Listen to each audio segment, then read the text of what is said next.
सावल मां अवां सां वाइदो थो कयां त 2 ॾींहंनि जे अंदरि छोकिरी वापसि आणींदुसि। जेको अव्हां ई रूंडे जे विच में फ़ैसिलो थियल आहे उन ते ई अमल कयो वेंदो। ठीकु आहे आशो, मां तव्हांजी ज़बान ते एतबार करे तव्हांखे 2 ॾींहंनि जी मोहलत ॾियां थो ऐं तुंहिंजे छोकिरे खे बि आज़ादु थो।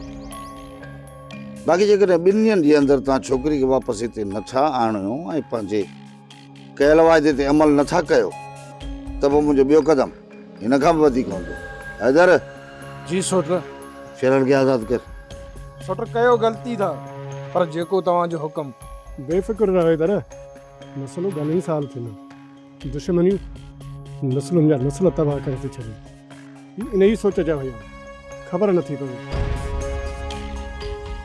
त ही रूंडे जे ॻाल्हियुनि में कीअं अची वियो। बाबा साईं, हाणे असांखे हलणु खपे।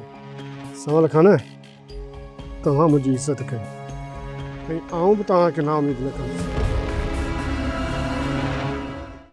बाबा साईं, इन खां सुठो हो पंहिंजे हथनि सां मूंखे गोली हणी मारे छॾियो, पर हिन सावल जे अॻियां झुकी ना। हिनखे झुकण न आहे चइबो पुट।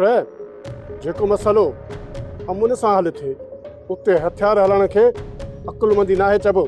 बाबा साईं, अमन सां इहो मसलो कॾहिं बि हल न थींदो, छो त छोकिरीअ खे असां वापसि आणण में कामयाब कॾहिं बि न थींदासीं। बाबा साईं, इन वॾेरे अकबर जे दर तां सावल वारा ऐं चाकर वारा बि हथे खाली मोटी आया।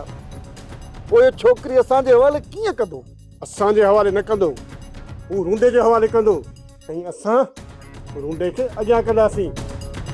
बाबा साईं, रूंडो कॾहिं बि न मञंदो। रूंडे जी निड़ीअ ते लत रखी हुनखे अॻियां कंदुसि, कीअं न मञींदो? वॾो गंद कंदो।